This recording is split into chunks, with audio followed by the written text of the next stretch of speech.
That's a new intro, by the way. I came up with that one like last week. So I like it. I do like it. Switching it up. Yeah, Very cool. it kind of brings that horror spooky vibe to this podcast, which is pretty cool. So Once in a while, you got to keep it fresh, you know. yeah, exactly. You gotta mix it up a little bit. But Max, thanks for coming back on, dude. I really appreciate it, man. It's nice to see you again. My pleasure. I feel kind of like a little duckling without the rest of the family, without the guys in the band. But I feel good in here, man. Yeah. We really hit it off last time, so it's good to be back. No, it was fun. Really, really fun. But just before we hit this record button, we were talking about Ari Lehman.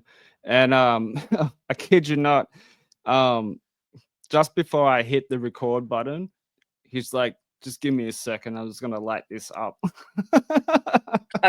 he lit up a joint and yeah, and he put his glasses on, and then we went for it. That's awesome. That's pretty funny. Yeah, he seems like the type, from what I saw. He's quite a character, man. Quite a character, and like to hear his stories on set about like Friday the 13th, like was really cool. Well, I mean, listen, the guy is a legend. You know, I mean, he's not the, I guess he's not the most famous Jason or the most popular one, I should say. But you gotta give credit to the first one. He was the very first one, and excuse me, probably one of the most iconic scenes in all of horror. You know, that last scene there on the boat. So, you know, that's a scene that's forever. You know, it's up there. It's one of the all-time best jump scares. You know, it's so definitely props to him, man. That's a legendary role, and I'm sure, and I don't know, I can't speak for him obviously, but I would think that at the time they probably didn't even know that it would become what it became. You know, that of the iconic status that it became. They're making a movie, but to go on and like you look back, you know, all these years later, and 45 years later, and it's just it's a staple of horror, man. It's, you know, so that's really cool. That's really cool. Yeah, well, the funny thing about that ending, right? I was like listening to other interviews from him, and then the scene when he popped out of the water, apparently the chick that he scared on the boat wasn't ready for that. Yes, that's true. I heard that too. Yeah, Adrienne King. Yeah, she was. Well, it made it more authentic, you know. So yeah, because Ari was like, you know, when you're giving a signal, because I'm going to be underwater, so I'm not going to hear it, and I just wait till the bubbles come up. Yeah. And there you go. But there was a little Easter egg in that movie too. Have you noticed his foot popped up in the water? And now I'll look for it. No, I don't think I ever did. So that wasn't meant to be in the movie. So was it an accident? Was he like floating by accident? Yeah, so he was just acting, but like he was saying something like it was sort of like his acting and tribute to like Jaws. Oh, okay. Yeah, and then because he had his feet was up when that happened, and then he told him that he wanted to do it again. Like, no, let's leave it. You know, that's funny. I mean, every time I watch that scene, I never noticed it because I always I look for, you know, your eyes are fixed on the jump scare, so I just never noticed it. But I have to look for that now. That's funny. You know? Yeah, and that ending sequence too, it wasn't meant to happen either. But I think in the original script, it wasn't supposed to be there, right? No, but then he did mention that he has this theory that like he actually brought weed to the set on Friday the 13th. So not much has changed since then, I guess. Yeah, and they were like discussing, you know, how, you know, the ending should go, you know, because like all he had, like his scene was what the little boy drowns and the mom goes out for like revenge. So like he only had like what, maybe like a 45 second to a minute scene in that movie. Sure. So yeah, exactly. And that's probably the most I can't think of any other scene in any movie where somebody was in it for that short amount of time and became an iconic character. You know, it's pretty cool. Well, it's kind of like Jigsaw, right? Yeah, yeah, I guess so. I guess so. You don't really see it. It's a very rare thing, you know. Yeah. And I got to give it. Speaking of like, since we're on the topic of Friday the 13th, I just got to give a shout out to Tom Savini. You know, one of the best. Yeah. You know, one of the best, if not the best. You know, Yeah. everything that guy touches, man, he's definitely probably my favorite special effects creator. I mean, it's unbelievable. Unbelievable. Yeah, I follow him on Instagram, and some of his work that he has done all over the years, like it's amazing. It's amazing, man. And he has his school too. I don't know if you ever seen.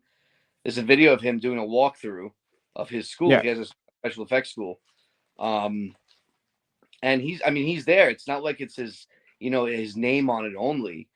You know, he's there, and he takes part in,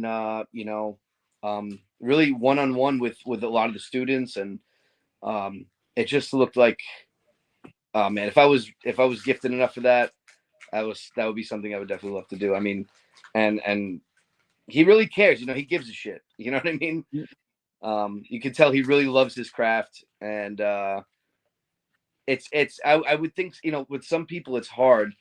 It becomes more difficult so many years later, 50 years later, whatever it is, to still keep the same passion. Same thing in music. I mean, there's plenty of musicians that go in on stage and they phone it in, that's for the money, some of the bigger acts. And you could tell there's not a lot of passion there, but you could tell some of the bands that go on, you could tell some of the directors that make movies, the actors that, man, they still love this thing. And I think Tom Savini is definitely one of those guys. He's a fan. I think being a fan, even if you're one of the best in your craft, if you're still a fan and you never lose that, I think you'll always be golden. Yeah, true. Very, very, very true. But like his work is amazing. He's a horror icon for what he does for like the horror genres as well. But like it's still very surprising for all those years he's still doing it. So good on him, man. Yeah. Hats off to him. Oh, you know what? Not to stay on the topic of not really about Friday the 13th, but we were talking about someone who has such a quick scene, and and it becomes a memorable moment in horror. Speaking of Tom Savini, one of my favorite parts of a movie has to be him in Maniac, because he gets his head blown off in the car, and he's not in it for that long. He's fooling around with the girl in the car, and then a couple minutes later, he gets his head blown off. But that kill always stuck with me, and it's like one of my favorite. And for him to do pull a special effect like that on himself, you know what I mean, acting, that's pretty freaking cool. Yeah, it's awesome. Yeah, I've only seen the reboot of the one, the Elijah Wood. Oh, you haven't seen the original?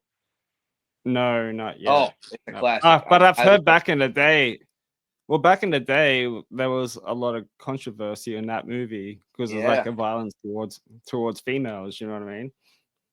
If you watch, when you get to the end, that's the thing. The ending makes it all for how horrible he acts towards his victims, the killer. I mean, and the just the nasty stuff that he pulls and sadistic.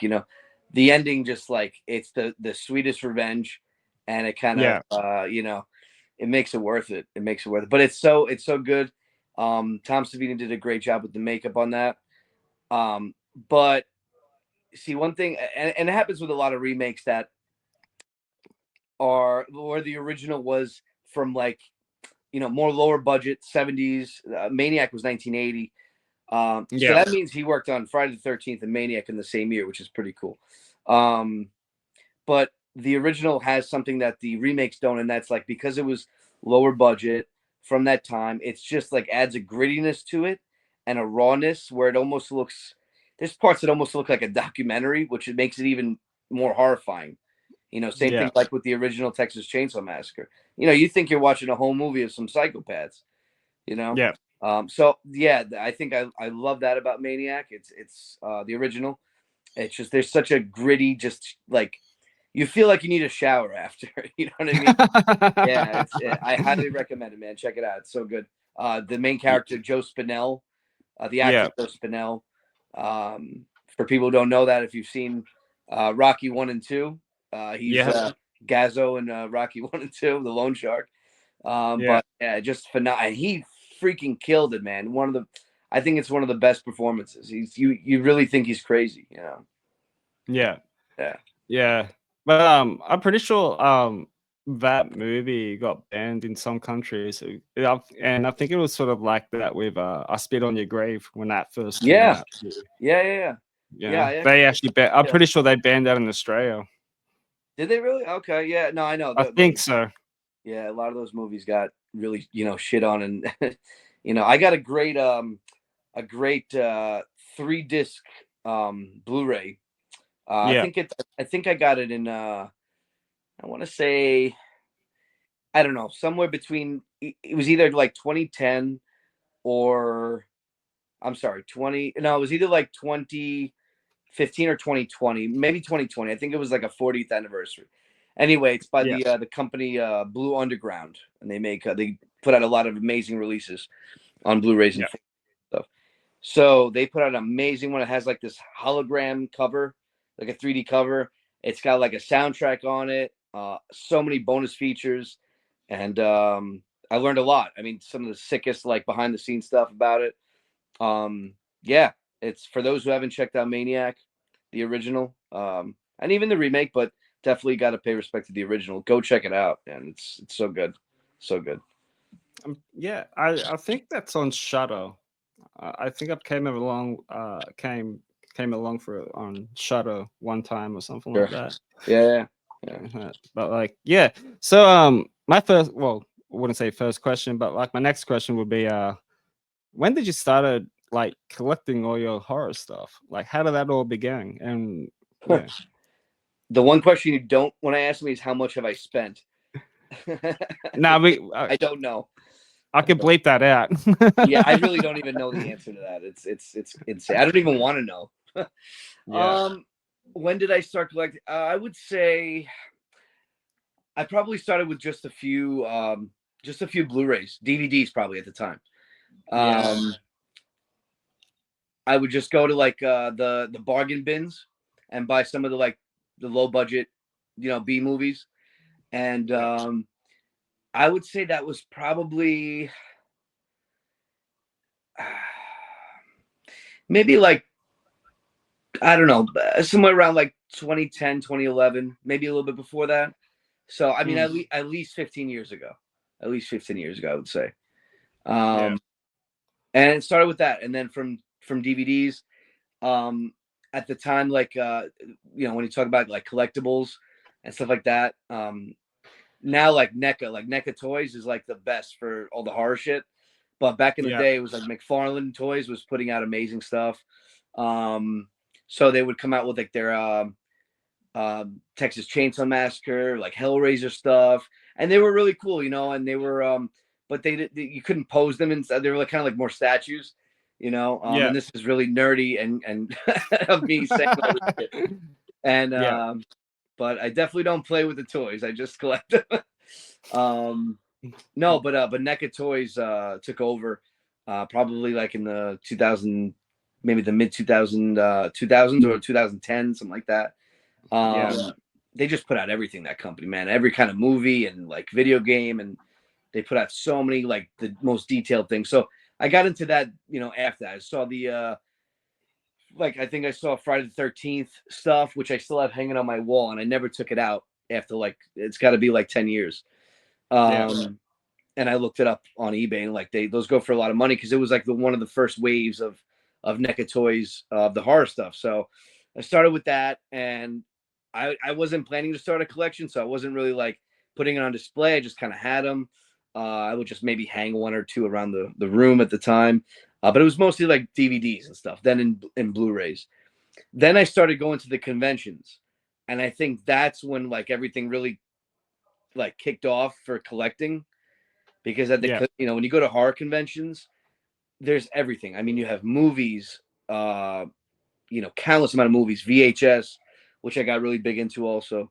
All the masks, which you can see behind me. I'm big into those too. But yeah, those are rad. Yeah, no, they have so many, all these different vendors that have different masks, and you're kind of like going from. Are those like replicas or anything? Like, Yeah, well, it's by the company Trick or Treat Studios, which they okay. mass produce. But I do have a couple of customs that are like they were custom made to be more screen accurate. Not that the Trick or Treat Studios aren't, because they're pretty damn close. Some of them better than others, but I had a couple of customs made at the conventions. You meet people and they work on things themselves, and so I got a couple mixed in there. But you're going to, you got vendors and you're kind of going from one vendor to the other. How much you want for that? How much? And then you go to the other guy. How much you want for that? So it started like that, and just getting the best deals, and kind of, it became like an addiction, man. The masks, I love it. I love it. And then some people have statues and posters, and I started kind of getting into like the original one sheet posters, from like the theatrical release. And I got a Halloween 2 one right in front of me. I just got a Poltergeist one that's like long, like a banner. I'll show you. Which, yeah, it's kind of like, it's long. Oh, that's awesome. Yeah, I mean, there's a but yeah, so that's an original. That's number 27 from 1982. So, yeah. So I started getting into that too, and yeah, and it's it takes you like 3 days to walk around these conventions and see all the different things that they're selling. So one thing led to another, and that's pretty cool. I'm gonna get that. But then the problem is that when you get one of those, whatever it may be, when you venture into new territory, so let's say it's posters, or you get one, the way I am with the horror is like, okay, well, now I need a bunch more, and I need to keep, starting that collection. So the masks, like, I couldn't get just one, and I'm sure some people are content with one or two, but I'm not. Yeah, became an obsession, more and more and more. And then they're always putting out new things, so you always want to kind of keep up to date what they're putting out. Replica things. I got a Freddy Krueger replica glove there, and then the VHS became really big, because VHS was like the horror stuff like you could find for maybe $1, 50 cents, $1 years ago. Now you go to the conventions, it's like some of the tapes are like $30, $50. It's insane. Maybe more. Yeah, I saw a copy of Blood Rage on VHS for like $200. It was insane. Yeah, so you got to know when to pass an opportunity. You got to know when the time's not right. But most of the time I just go into thrift stores, secondhand stores, and you find, it's hit or miss, but you find tapes for $1 still. Every now and then you get lucky, but yeah, most of the time it's the convention. So yeah, for the past 15 years, it was a slow buildup, but I would say within the last 10 is when I started really going to conventions, probably like twice a year. And, you're easily spending like $1,000 there. Easily. I mean, easily, So, it's been a long time. It's not going to stop. I'll tell you that. And I told my girlfriend, who's going to, will be my future wife, you better get ready, because I'm gonna have a lot more shit. But hey, at least she gave her a heads up about it, though. Well, not only that, but she's incredible because she's into it too. So I'm the luckiest. That's even better. Yeah, exactly. I got all the support. Nice. So if you ever have kids in the future as well, too, man, get them dressed up for Halloween. Oh man, yeah, and I'll probably not get a lot of I'll probably get some sideways looks, but it's gonna be probably like the the bloodiest, scariest shit, even on a 5-year-old. Who cares, man? That's what I did, and I turned out okay. Probably not. Yeah, it's like the little girl from Terrifier 2 and 3. Exactly. Well, that's one of the most amazing things that they do at this one convention I go to in New Jersey. It's called Monster Mania Con. It's one of the best ones around my area. And it's Friday, Saturday, Sunday, and every year, or every time they have it on the Saturday night, they do a costume contest, and they have all the adults, they have couples, and then they have the kids.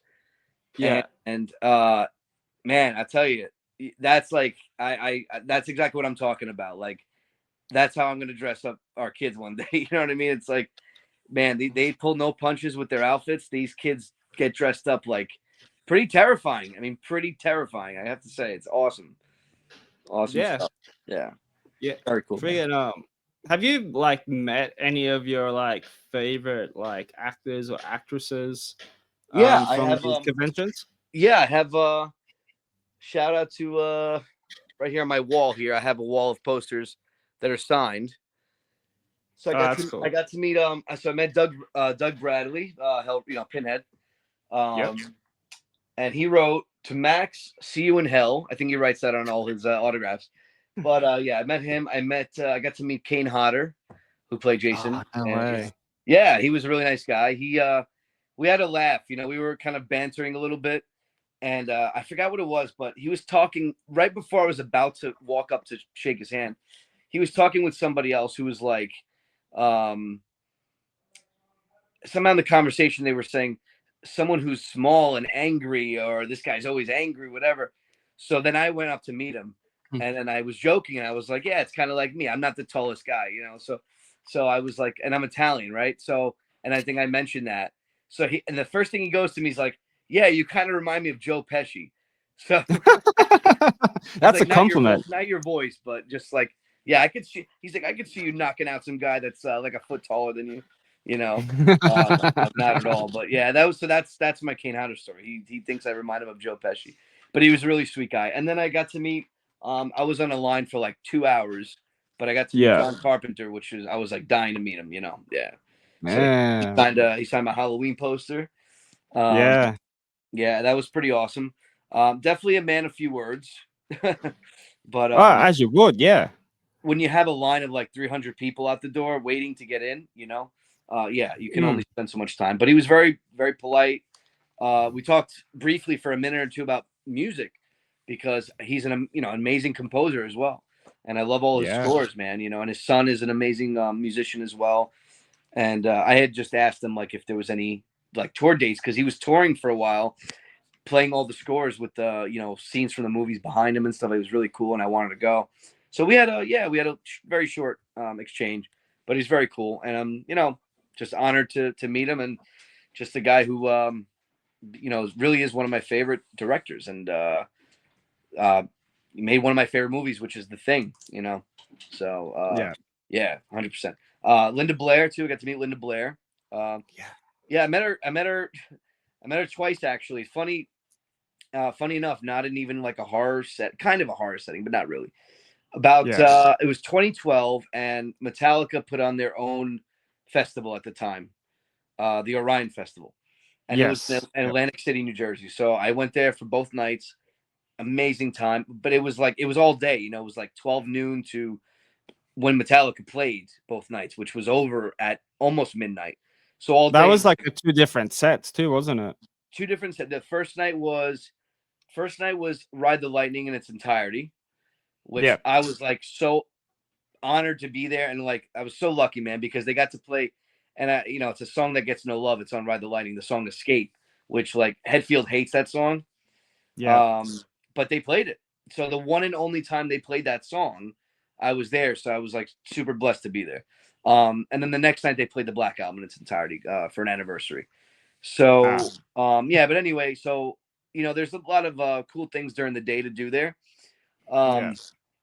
got to see the Metallica Museum, and I got to see all Hetfield's guitars from way back from Kill 'Em All, Master Puppets, all that stuff, and Kirk's guitars and Lars's drum kit from back in the day, like really cool stuff, as a big fan. And Kirk, being like one of the biggest horror guys, had his own like makeshift like it wasn't a haunted house, but it was like a museum of all his horror stuff. So posters and collectibles, and you walk through it, and it was just the most amazing thing to see. Mm. Because that guy's been collecting shit for so long, and he has some of the most amazing pieces that probably cost God knows how much. So got to see those things, which was very cool. So I get to Yes. the end of that walkthrough, and out of nowhere walks in Linda Blair. She was just hanging out. So yeah, I wasn't expecting. It wasn't like a meet and greet. She was just there hanging out. So I just went up to her, and so were a bunch of other people, and just said hi, how are you? And yeah, It was she's very sweet, you know, and it was cool. So that was she's very aged random. well. She's aged very well. Yeah. I mean, she's very sweet, man. She's got like a real love for animals and stuff, and she has her own like foundation stuff like that. So that was a really random encounter. And then I met her again at one of the conventions where she signed a photo and stuff like that. So yeah, I got to meet a few. You know, I've met some others who I didn't go for a signature. It was more just like in passing.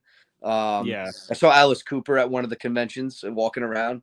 Some of the metal guys go there, man. Alice Cooper was there, and Scott Ian was there from Anthrax, and it was cool, man. And I got to meet Tony Todd, which now I look back on, and now that he's passed on, you know, that was really cool. Yeah. So a few people, you know. Sometimes it's just not worth the wait though, you know, on the line. It's freaking insane, man. You know. Yeah. It's like 3 hours. Yeah. But 3 hours worth to wait for most people too, you know. And like and on top of that, like, you know, $100 or $200 for a photo op and an autograph, you know. I mean, like Carpenter was only like $60, so it was worth the wait. It wasn't that much money, you know what I mean? So if it's like a reasonable price, I'm like, yeah, why not? You know, why say hi? Why not say hi? You know? But some people, it's just like, yeah, okay, I'm not spending. I'd rather spend like $200 on like a few masks and shit, you know? Yeah, well, that's different because you can actually take that one home. You can't take the. No, if I was able to take John Carpenter home, I'd question myself, and you know, like there's something wrong with me, man. But yeah, exactly. So you know, you gotta when you go, you have like I try to give myself a budget, and like you gotta be able to spend wisely, and you gotta pick and choose because you're gonna run out of money really damn fast, you know. Yeah. I think that would be the problem with me if I ever went to these conventions as well. Yeah. Because like once I see stuff, I want it. You know. Yeah, and it's not only the actual vendors, but like, you know, not for nothing, but drop a good amount of money at the bar too, you know, because they have a bar there. So it's, by the time you finish drinking and stuff, you spend a few, you know, quite a bit more. So the whole weekend it drains you, man, but it's so worth it. So worth it. Yeah, I was just looking at your Herman Monster mask next between the Leatherface and Art the Clown. That's the original? No, that's a Boris Karloff. Okay. Frankenstein's monster. Gotcha. Yeah, looks very similar to Herman. See, because a lot of these masks they come with like, you know, the eye holes, right? So like I put in, I buy like eyeballs and stuff, and I put them in. I don't know if you can see that. Yeah, I can. Yeah, that's rad. And I did the same thing with Art the Clown. Man. I put like real eyes in there, not real eyes, but you know what I mean. Yeah. That is awesome. Put some more blood on his. Yeah, so I kind of customized it myself and stuff. So, yeah, man. Yeah, it's cool. I've actually got some cool shit as well. Oh yeah, is it next to you? Yeah. I got. Sweet, awesome. Yeah, you can change his. You can put like weapons and shit in his hands. And you can like toy him around and stuff. Awesome. Yeah, it's awesome. That's sweet. Yeah, I got this from a record store, man. I think it was like $80 or whatever. I think I've seen that. And other ones like that. We have a store here, which there's not many left. They've really all closed down. But in America, we have a FYE, which I think in England they have a store HMV. I believe. It's kind of like that. I don't know if you've ever heard of that one, but FYE. But it's like, dude, it's you know, it's becoming like Blockbuster. It's gone. Oh, that's pretty freaking sweet, man. Yeah, this one I found on eBay. I've had this one for about maybe 9 years, as you could see. Like it's been, since I've been like moving apartments and stuff like that. It's just been going through a lot. But that's awesome. Our favorite clown. Sick. Yeah, I love that it's a bobblehead, man. It's fucking great. It is, and it's not plastic either. So it's like ceramic. Yeah. Cool. Fuck, it's heavy. Yeah, but no, I love this thing, man. You can put the hat on him and stuff. Right on, man. That's sick. It'll be cool if it said Tutti fucking Fruity. It would be. It would be. Yeah. That's another mask that I put eyes in. I got my Captain Spaulding mask. I put some eyes in him. Looks more realistic. Pretty sick. Man. Yeah. Yeah. But then I do classify Alice Cooper as a horror icon, so I got like pop vinyl figures and stuff. Absolutely. Yeah. He definitely fits in there, man. 100%. I got Tobias Forge from Ghost because I'm a big Ghost fan. Ghost, didn't he just debut his new outfit, his new Papa the Fifth?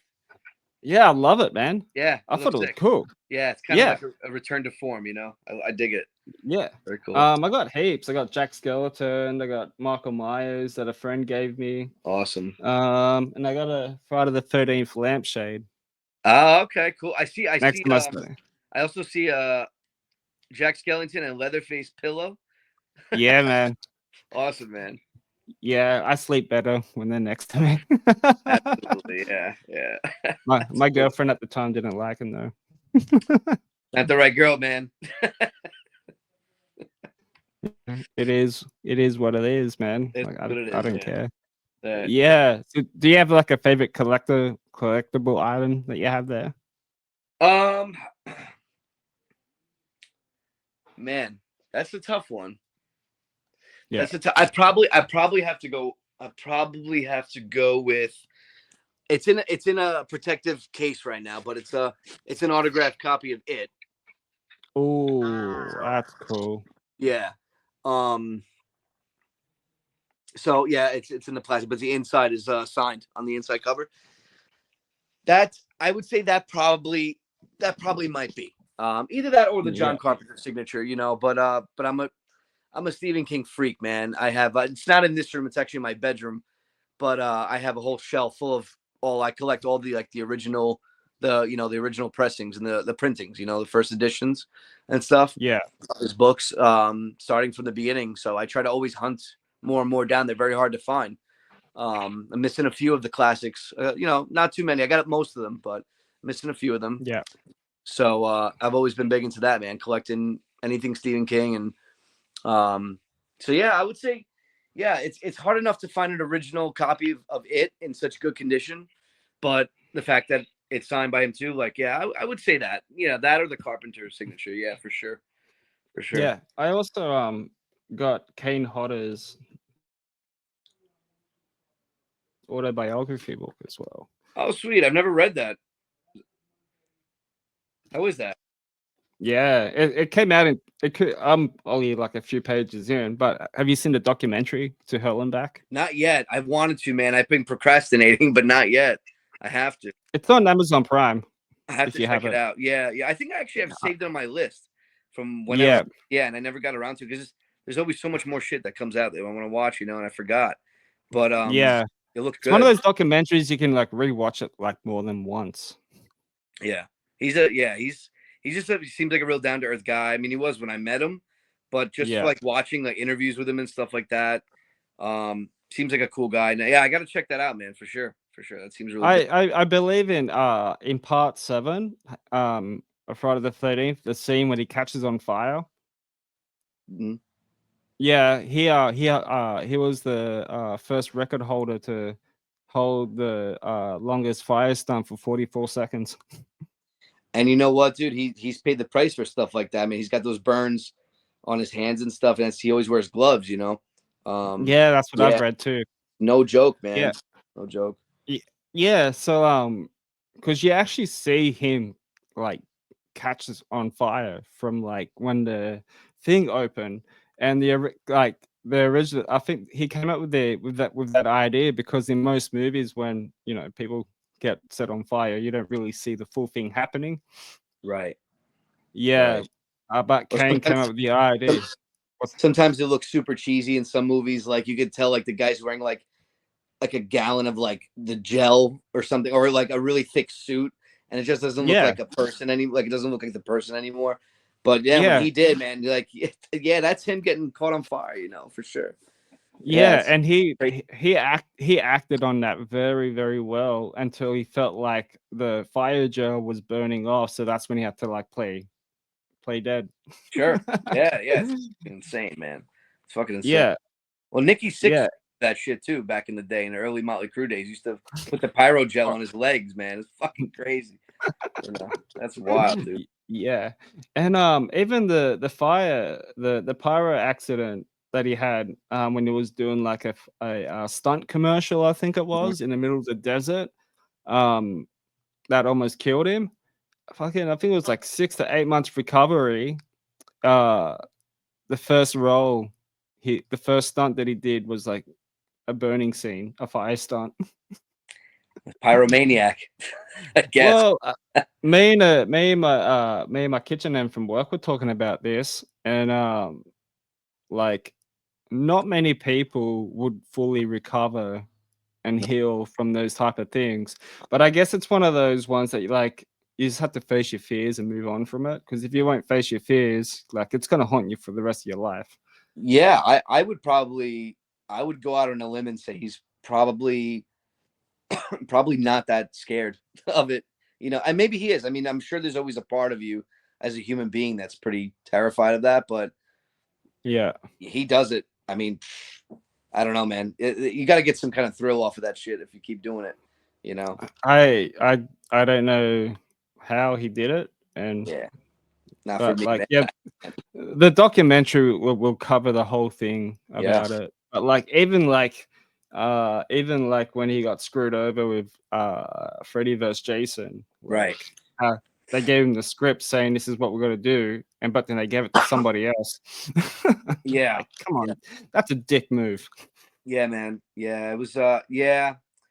And no knock, not a knock at all on the actor who played him, but on any other Jasons for that matter, because they're, they all had their special qualities.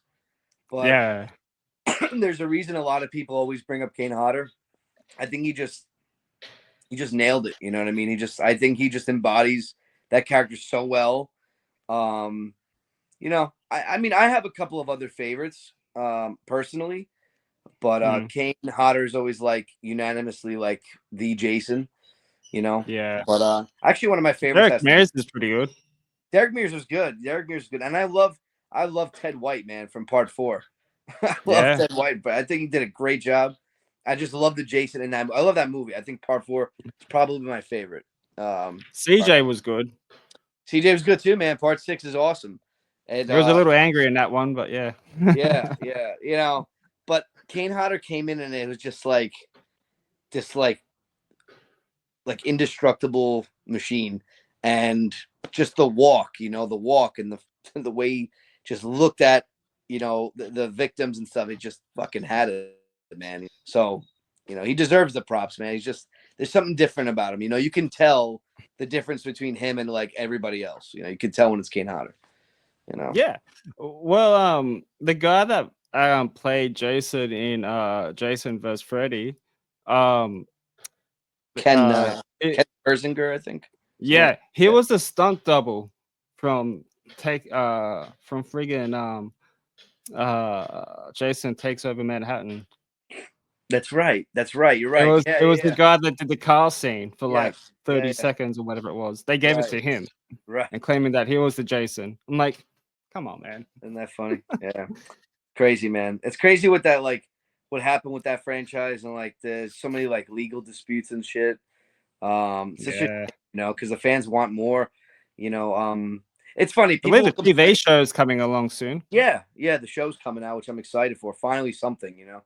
Yeah. It's funny. You got your group of people that will complain about, oh, they've done everything. Like they keep putting shit out, but then when they don't, oh man, we want something to come out. But I'm on that side. I definitely, the more the better, man. I mean, as long as it makes sense and it's good. But the more horror, the better, man. And Jason never dies, bro. No, well, that's what Ari said to me. Yeah, see? But like, I've heard that it's going to be a prequel. Yeah. It's going to show you more of him as a kid. So you'll probably see him maybe after 8 or 9 episodes. Maybe I'm not too sure how many episodes there will be, but I reckon you'll probably see him transform to Jason. Yeah. I'm interested, man. I'm really interested to see what they do with it, because when it comes to Jason and stuff like that, or anything Friday the 13th, like we love the killings, we love the the hockey mask and all that, Shit, I even love Yeah. Sackhead, from part 2, But yeah, so I don't know what to expect, man. I'm very excited to see. I'm not gonna knock anything or anything, any idea until I see it. It could be great. So we'll see what happens. Same thing with they're working on Welcome to Derry, the It series. Which is supposed to be like take place in like several different time periods, like going way back. So that should be interesting. And I just hope I hope it's balls to the wall, man. I hope it's gory and I hope it's fucking crazy, We'll from what I've read on Instagram somewhere on some page, it's gonna be scary because Bill Skarsgård, whatever his name is, he's playing Pennywise. Yeah, he's coming back, which is makes it even better, dude. It's not some other actor, and then it's like it just doesn't feel right because the It movies are still relatively recent. So having somebody else play would just be like, it could be good, I don't know, but having a little bit of continuity and having Skarsgård play that, I think that's cool. I think it's a good idea. I'm a Tim Curry guy personally when it comes to Pennywise, but maybe that's just nostalgia, I don't know. Yeah. Probably, Well, the first horror movie I saw, so that's probably why. Well, they're two different clowns. So Totally. one's more of a supernatural child, kidnapper, while the other one is just a freaking murderer. Well, I think that also has to do with the limitations that the original Tim Curry adaptation, the original adaptation with Tim Curry had, because it was a TV, it was a mini series, in 2 parts on network television. So because of that, they couldn't do everything. They couldn't do half the shit from the book, and most of the things were implied. But so I take that in consideration. Given what they had, I think it's still, for a TV movie, it was pretty good. I think Tim Curry's just scary as hell, man. He could just the way he talks, and totally different than Bill Skarsgård, man. Tim Curry's there talking like he smokes, 3 packs of cigarettes a day, which he probably did, but probably it was a different thing. But his presence, which always freaked me out. But again, that was the first movie I saw. I was probably like, I don't know, 3 or 4 years old, and it was always on TV. Every Halloween it was around, on TV, and it scared the shit out of me. And as I got older, I grew to love it. I love it. But what they did with the new movies, definitely, they were more accurate to a lot of the stuff in the book. But there's a lot of stuff they left out, man, because I read the book and there's some really screwed up shit in there that they think they could not put on screen, man. I'll tell you. So yeah. I remember watching it for the first time when I was like maybe 14, because like everyone kept fucking talking about it. I keep seeing it popping up in video stores and shit. And so I legally downloaded it, and I probably watched like maybe 2 minutes of it and fucking turned it off and deleted it because I was scared. I was friggin' scared. That's funny. Yeah, man. Yeah. I guess you don't have to have a lot of crazy gore and things like that for it to be scary. Some things are just, it's about the presence, man. You know what I mean? So. Yeah, it's exactly the same thing. Like Art the Clown, right? That guy has humor and like a funny side. Yeah. To him, it's always goofing around, but like when you piss him off, like exactly. You're done. Yeah. Funny thing. Side note: I actually just found this at one of the thrift shops that I go to. I was able to find out the double VHS of it. Yeah, man. Shit, that's probably like worth like $900 at least, man. No idea. Maybe more. I found it for $5 at the thrift store. And I've been looking for a copy. I have it on Blu-ray, I have it on DVD and all that shit, but I've been looking for a VHS copy for so long, man. For so long. Yeah. I've got I've got a Terrifier 1, 2, and 3 in 4K. Yeah, me too. Yeah, hell yeah. Yeah, what'd you think of 3? Did you enjoy 3?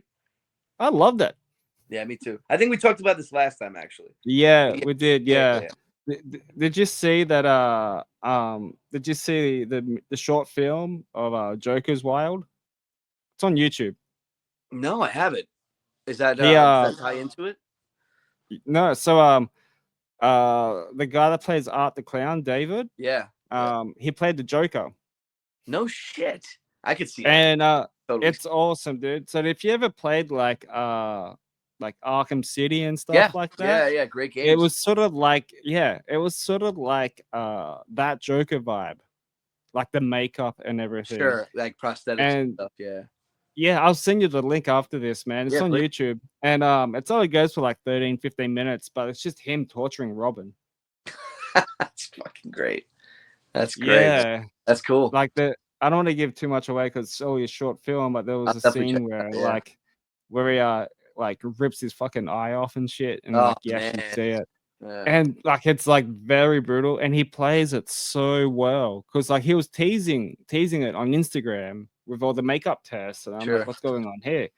And then a few months after that, he said, you know, movie's out now, you can watch it, and for like a short film for like 15 minutes, there's a lot going on. Yeah. Well, and the ending is just nuts. I think you'll dig it. I gotta check it out. Yeah, I met. He's another guy I met actually. At one of the conventions I went to. Yeah, he was there, and Damien Leone was there too. And they were just hanging out. It was like after all the autograph signings and everything, so they were just in the lobby by the bar. Yeah. And a guy that I know at the conventions, one of the friends that me and my buddy made going every year, you know, we got to know some people. And he's like, oh, I know Damien Leone and I know David Howard Thornton. And I'm like, really? How? He's like, oh, I've known them for a while. I don't know if he was full of shit or not, but he says, yeah, follow me. So I'm like, we follow him. And he brings us over to Damien Leone. He's like, oh, these are my friends. And we shook it. I'm like, holy shit, this guy knows them. Okay, cool. So we chatted with them for a little bit, just in like a relaxed setting and stuff. They're, I mean, super cool guys, man. Just super fucking down to earth, and, you know, real pleasure to be around. I'm so glad that this thing took off with Terrifier, and, you know, stemming back from All Hallows Eve and stuff like that. I'm so glad there's a new, you know, for the modern times, you know, a new iconic slasher, man. You know, I think we've needed that for a long time. Yeah. And his kills are not like, you know, jab, you're done. It's torturizing, dude. Like that's what he wanted to do. Like he wanted them to have his fun, have his little foreplay with his victims, you know. Yeah. And it's the first time when I first saw Terrifier, it was to me it was kind of trashy. Yeah. Because it just had no really much of a backstory to it. Just straight up sleaze and like a good old fashioned like throwback to, you know, just mindless killing. But I enjoyed it for what it was, because it was like, it felt fresh. I enjoy it now, but like back then I didn't like it. Yeah. Two was really where everything came together, and, you know, now you're meeting like you know, the characters, and you got to like you felt like you were part of that family, you know what I mean? You felt like you were a third sibling to, you know, brother and sister, and you're the third sibling. Like, you know, you got to know them, and then you cared for them, you know, because I love watching kills and gore and shit, but, you know, you end up rooting for the killer, and you don't even like, you dislike half the people that they kill anyway. So you're like, I love Art the Clown kills, but like no part of me wanted, like, you know, I know when Jonathan got fucking killed in the third one, you know, well, so it seems, I guess, but I don't think he did. I don't think he did either. I reckon he was kidnapped. Yeah, exactly. That's why I say, well, you know, so it seems. I don't know, but in the moment you're like, oh my God, no, you know, you genuinely feel for them, you know what I mean? So it's like, yeah, you root for both of them to win, you know, and to overcome this thing, and they couldn't, not fully. And then lo and behold, you know, not long after the third one came out, you know, he announced that you know, he's working on the fourth one, and I don't know how long they're gonna go. I don't personally think they should go that long. I think, no, he said that too. He didn't want it to make it like into like a Halloween or Right. Friday the 13th franchise because it was the storyline's just going to go nowhere, and it's just going to be like multiple timelines that won't make sense. Yeah, it's gonna be like for me, like that's what happened with like Nightmare on Elm Street. After Dream Warriors is amazing. I love it. I mean, 4 is pretty good. I like 4, but by the time I got to like 5, and then like the final Nightmare, it's just like what the fuck. It's just making a movie for the sake of it. And I think from what I see from like the first, from the 3 Terrifiers so far, like this guy's making them because he genuinely wants to make. He wants to make them. He wants to have fun making them and wants to tell a story. So, as long as he has a story to tell, definitely make him. But I think after 4, I don't know. I guess we'll see how it plays out and how it ends. But I'm very excited for it, for sure. Well, I'm pretty sure that maybe 4 might be the final one. Yeah. Or 4 or maybe 5. They don't know yet, but I'm pretty sure I think the 4th one might be the last one. Yeah. Who knows? From what I've heard too, like he's already worked on ideas and the script for it. So yeah, yep, I heard the same thing. Yeah, we'll see, man. I think scheduled for next year, from what I read. I think 2026. Yeah, probably on the same around October time. Like I hope so, man. Yeah. I saw, when I saw the 3rd one at the cinemas, I was like, man, it was just the best. It was October. It was around Halloween time. It was the best, man. It was so cool, and hearing like everybody's reaction to every kill was amazing. Was that? Dude, that I was saw it. I saw it on the premiere on the first release date, and dude, like there were like 17-year-old kids watching that fucking movie. Crazy. And but like they should be checking for IDs for like these type of movies. But like they didn't have, like, when you go into the entry door to the theater, there was no movie poster of the movie. It says now showing. Really? So they're all like mums with their kids taken to this movie. Oh shit. That's funny. I'm not joking. Yeah. And like the opening scene where like he breaks into that family's house and then like he slowly kills the dad. Actually no, the brother, the kid, the dad, and then the mum. Like, it was fucked how up. could you like how could you not like know about like these type of movies? And then people are complaining that like it was very traumatizing and they're throwing up and shit. I'm like, well, you've been warned. So I mean, dude, you could just look at the poster. I mean, there are, even if the movies didn't show the poster, but like, that shit's everywhere online. And if your kid says you don't see it, like, you just from the poster alone, it's not like it just says Terrifier, even though the name itself is kind of like, all right. But like, you see the poster and you're like, all right, this is gonna be fucked up. You know what I mean? But hey, man, I don't know. I definitely, I don't know. I wasn't there with any kids. I was there with myself and my girl, and I loved it. It was great. But I remember. Well, what's the age there to get into like an R-rated movie there? It's 18 plus. How much? 18. Oh, 18. Okay. Yeah. See, here it's 17 for an R-rated movie. So that's why when you said 17, that's why I wanted to ask. But when I turned 17, at the time it was Rob Zombie's Halloween that came out, right? His Halloween. Okay. 2007. So yeah. So I just turned 17, and that was the first, like, I mean, I snuck into movies and shit before that, but like, that was the first one I went to, and like legal, and I was like, yeah, fuck yeah, I get to go, legally see a horror movie. I felt pretty good, but that makes me feel old, man. I'm pretty sure that movie for Terrifier 3 was unrated. It was. So but I think the DVD copy that I've got was MA rated, so it's like 15 and I think you got to be 15 and over for an MA movie, but you got to have a guardian that's like 18 and over to watch that movie. For R-rated film, it's R18, so you got to be 18 over and plus. I got you. When the reboot of It came out, they were checking for people's IDs, and I think I was like in my mid-30s at the time, and they're like ID, please. I'm like, are you for real? Yeah. I'm like, come Yeah. on, man. I'm like, I'm 36 for fuck's sake. I'm like, Well, I'm at that point now where I'm like, at first I was like insulted when they were asking me. I was like, oh, yeah, I'm old enough. Now I'm like, I take it as a compliment. I'm like, oh, thanks for asking, man. You make me feel a little bit young. maybe it's our height, dude. I don't know. Yeah, maybe. Maybe. Yeah, it could be. Have you seen Especially, Nosferatu? I did. I did. What did you think? Uh I enjoyed it. I thought it was well done. I thought it Yeah. dragged a little much, personally. Um I thought the cinematography was outstanding. I thought it was shot fucking beautifully. The score, just the overall vibe, I think they really captured that time period. And I think they did a great job. Um, I don't know. The thing is, it's so easy for people to say, well, it's not like the original, or it's it's they ruined it, or whatever.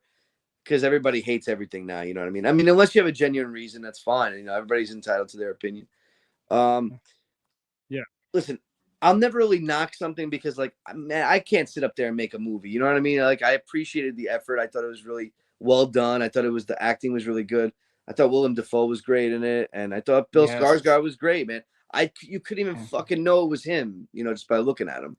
I mean, No, but then, and why did I always give him a big forehead and a yeah, receiving headline? I know. Yeah, the hair was kind of like off-putting because I mean, obviously the original, sort of classic. Yeah, I mean, and the mustache. and a mustache. And then I thought about it, and I was reading like a forum online, and somebody brought up a good point. They said, well, maybe it was like kind of paying tribute to it's it being like a Dracula story, obviously not the name, but a vampire story, but maybe it was kind of like paying tribute to the real Dracula, like Vlad the Impaler, and the mustache and the bigger nose and the I mean, obviously Vlad the Impaler had a full head of long hair, but with the mustache and shit. So they're like, oh, maybe it was kind of paying tribute to that, and that's how like someone in the Carpathian Mountains would have looked like back then. And Yeah. so I thought that was an interesting take. I don't know if that's the reason. I just felt that was kind of interesting way to look at it. I did like for the longest time that you didn't even get to see what he looked like. You just saw shadows. You saw him in the dark. I thought that was great, and I would have preferred had they gone longer like that because I thought that just made it so much creepier. Yeah, That's with a lot of movies, I think the less is more, and the less you see, the better of a creature yeah, or a monster or something like that. I thought that was awesome that they shot it that way. Then I yeah, felt like we saw him a little too much. I guess you kind of had to, but I enjoyed it. I definitely wouldn't go out of my way to like rewatch it right away, but I thought it was fun. Yeah, I felt it could have been a little bit shorter, maybe dragged a little bit in my yeah, opinion, but yeah. That movie went for like what, 2 hours at least. at least, yeah, probably. Yeah. Yeah, it was something like that. Because I watched, or I sort of like watched recaps of like the timeline of like Nosferatu and stuff like that. I didn't like how they made him speak in that movie. Right, Uh, right. it's like there, if you go back to the original, it's like it's just a silent gothic, Sure. dark horror movie, and it's Yep. still terrifying. Yep. Yeah, I didn't like how they made him speak and be like this freaking commander to this other guy that made him his bitch for the whole movie. Yeah, Like, basically like a Renfield type of character. Yeah, I mean, I agree. I thought, yeah, because yeah, that ties into like less is more. The more you give away, the more it loses a little bit of that mystique, and it loses a little bit of that you know that that mystery to the character. You know what I mean? There's only certain characters who can get away with talking, and I think like Freddy's one of them. You know what I mean? But yeah, it's not a common thing. Like, you're better off like not saying a word. And I think that was definitely one of those instances. So yeah, I agree with you on that, man. For sure. well, like speaking of Freddy, did you know that before Robert England uh got the role, they asked Kane Hodder to play Freddy. Yeah. Wouldn't that be Yeah, something, right? And then who knows? I reckon it might Would be he a have little bit of a different vibe, but like I think different Robert vibe for just nails sure? it. Different vibe, man. Yeah. And then would he have gone on to play Jason if he had taken that role? You know, I would think maybe not, but things could have been totally different. You know, so. Yeah. Well, apparently at the end of Jason Goes to Hell, that was the actual Freddy glove. Yeah, that's right. Yeah. And that was actually Kane Hodder doing that Yep. grab. Yeah. Yeah. Yeah. Those little things. So Exactly. have you been watching any new horror movies lately? Have you like seen anything that's came out in the theaters? Because I've seen The Monkey and I thought that was great. I didn't see that yet. A friend of mine saw it. He said he really enjoyed it. I Yeah, laughed at heard it. that got a good response. I have to get on that, man. I have to go see that. Dude, you know, honestly, like, you know, with the band with Ryder and stuff, like we've been super busy, bro. That I haven't had time to really even go to the movies and I think the last one I saw streaming was The Substance. Yeah. Which I enjoyed, man. That was freaky shit. You know, I thought that was a good throwback to the old like body horror movies. Species. Yeah, exactly. Those mutations and shit, like really cool, man. Really cool. I thought that was very well done. Yeah, that was probably the last one. I wanted to see The Wolfman. I didn't get to go though, so I don't know if you checked out. Yeah, so it was like it was that's all what right. I heard. That's what I heard. Yeah. So I still watched it, but like, yeah, but you know what, man? It's like I try to always keep up with new stuff, but I have to say, like, whenever I have a free moment, no joke. I mean, I will always I'll pop in something old. You know, I mean, just the other day I was just relaxing, and I put in a VHS. You know, so you know because I got a VCR right in front of me. I got an old tube television right there in the corner. yeah. So you know, yeah, I got a bunch of Blu-rays behind me, but I'll go take a tape and put that in. You know, so. Yeah, I just seem to gravitate more towards what are we watching today? You know, instead of putting a new movie on. I put on Psycho 4 the other day. You know? So I got to brush up on the newer stuff, you know, for sure. Yeah. My buddy Zach from Defcom's Lifting, he owns a gym in Pennsylvania, and it's sort of like a horror themed gym, and they do like strength training and yoga. And in the other room, he has a little chill out area, social area, and you can like whack on like Evil Dead 2 and shit on VHS. That's awesome. That's awesome. Yeah, at a gym. Like, come on, dude, that's awesome, man. Dude, hey, whatever gets somebody going, you know. That's incredible stuff, man. Yeah, I love it, man. Well, dude, thank you very much. So, I want to finish off with top 5 horror villains. Man, you asked me my top 5 movies last time. Yep. And then I thought about it after, and I said, "Oh shit, I forgot to mention." Last time I forgot to mention Dawn of the Dead and The Thing, and I should have, and I forgot because you put me on the spot. But all right, so villains. Wow. All right. I'm gonna go, and I'm looking around, excuse me, I'm just looking around because I'm trying to get some inspiration. I'll go Pennywise. I think Pennywise deserves to be up there, you know? Yep. Not just Pennywise, but it in general, whatever form. I mean, just that entity alone is pretty fucking terrifying. And hey, he kills children, you know, or it kills children. Yeah. So there's nothing really worse than that, I guess. Damn, I'll go Freddy for sure. I'll go Freddy. I'll go, and this is in no particular order. Yep. You know, I will go.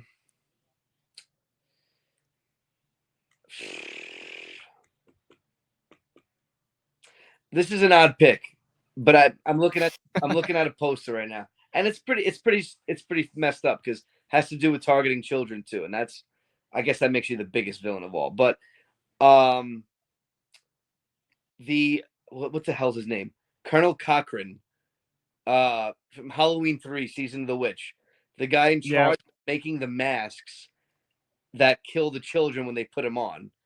Yeah. You know? So that's pretty messed up. What is that, 3? I'll say Dr. Frankenstein. Guy's a madman. I mean, the obsession with creating life. I'll say Dr. Frankenstein / I'll put them together / Herbert West from Reanimator, because they're kind of the same thing. That obsession to bring life back, and just it's all fucked up. And I'll go. I'll go classic, man. Dracula. Yeah. Dracula. Nice. Yeah. Although that's debatable because I don't even know how much of a villain he can be. He's kind of a victim too, if you think about it. But I don't know. I'll go villain today. Yeah. See, I'll probably go with obviously Michael Myers, Ghostface. Yeah. Obviously Kane Hodder's Victor Crowley. Yeah. Hatchet's fucking great. Yeah, as number 3. Yeah, very underrated. Yeah. Then I'll probably go Captain Spaulding. Yeah, man. Oh shit. I didn't think of that. You're right. That whole family. Yep. The whole family's fucked up. Yeah. Yeah. And Chop Top. Oh my god, dude. Yeah. Yeah, with the coat hanger. Yeah. Like he played that. Like Bill Moseley in that movie was like he was like a crazed, just psychopathic fucking killer, but like he's just like also had a bit of that comedic side, which Texas 2 was always it was like a very it was sort of like their Army of Darkness. Yeah. Yeah. I was just rewatching that on VHS the other day. It's funny you mentioned that. I was just watching that again, man. And you're right, dude. His performance and it's funny, both things you mentioned, man, because him as Otis in in the Rob Zombie films, I mean, fucking incredible, man. He's unbelievable, dude. Yeah, but then say like, but then if I have to pick one of the Michael Myers though for best villain, I would have to pick Tyler Mane. Really? Okay. Yeah. He was great. He was great. He was good, man. He was good. Out of all of them, he was the most like savage, like pissed off Michael. Compared to, like no offense to like James Jude Courtney and like the OG Nick Castle and stuff like that, like they were good, but like Tyler Mane for me, he was like the ultimate like Michael Myers villain out of like the whole franchise, in my opinion. Yeah, good choice, man. I might get hate for that, but no, I thought he did. I thought he did really well. I agree. Yeah. Sure. Well, thanks, dude. Thanks for coming on. You guys have a new album out. Yes. Our new album is amazing Menagerie. As well. Yeah, Menagerie came out about a month ago. It's been doing really well, man. Stream it. You got to go on Spotify, stream it. Support us on Instagram, Ryder Band, and Facebook and YouTube, man. We just put out a killer music video a couple of months ago for the 3rd single from the album called One Eye Open. So go to Ryder's YouTube page, man, and check it out, man. Good old fashioned hard rock and roll. It's good stuff. Yeah, man. Too easy. And you guys are going to be doing tours around America. Yeah, we got we're going to Baltimore on Saturday. We just did Philadelphia. We're in Baltimore, doing Baltimore over the weekend. We got the following weekend we get going up to Canada. So that should be fun. Yeah. Nice. We're doing 2 nights. So. Awesome, dude. Well, Max, thank you very much. Very, very much. I really appreciate you for coming on. Everybody. Anytime, dude. Anytime. Well, guys, make sure to follow Max on social media, his band as well. And make sure to like and subscribe to this YouTube channel. Thank you for anyone that's watching and listening on Spotify, YouTube, wherever it is. And I'll see you all next time, guys. Thanks, everybody. Thanks, Adam. Peace. Cheers. Out.